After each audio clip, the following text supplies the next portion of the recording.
Jafwambo matene Leonard Mambo Mbotela ong'ielo rengo kinyi makawuono tok tuore kuom kinde Mario yangi familia mare.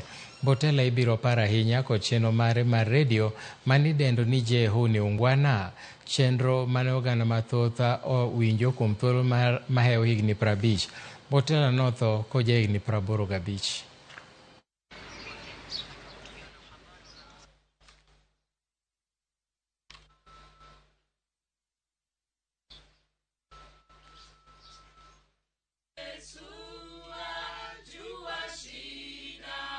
Huyu ni shemeji yangu ambaye nimeishi naye miaka mingi.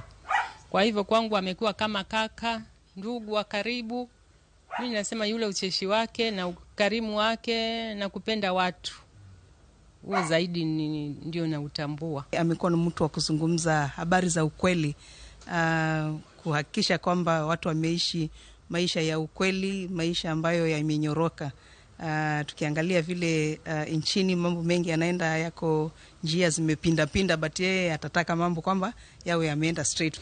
Taarifa hizi tumezipata leo asubuhi. Jana jioni tulipata habari tukaambiwa kwamba amezidiwa, ni mgonjwa zaidi hapa hospitalini. Lakini leo asubuhi kama saa 3 hivi tukapata habari kwamba amewekwa oxygen na yuko katika hali mbaya zaidi, lakini tuzidi kumuombea. Baada ya nusu saa tu tukapata habari kwamba kaka amelala. Ni mtu ambaye alikuwa apenda watu, alikuwa mtu apenda kufundisha watu tabia nzuri. Hasa sisi tupokuwa wadogo zake alikuwa hata akitugonga saa nyingine vichwa akituchapa, tupiga ngoto kama hatusikizi bila anavyotoka yeye.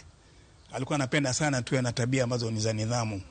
Ni mtu ambaye alikuwa anapenda mambo yanyoroshwe, living right. Kwa kizungu ningesema it was like a moral cop, you know, somebody ambaye alikuwa anapenda maadili, mtu aishi maisha mazuri. And also what I tell stands out, he was a very very jovial person. Ukienda naye hata kama ulikuwa downcast angekuinua.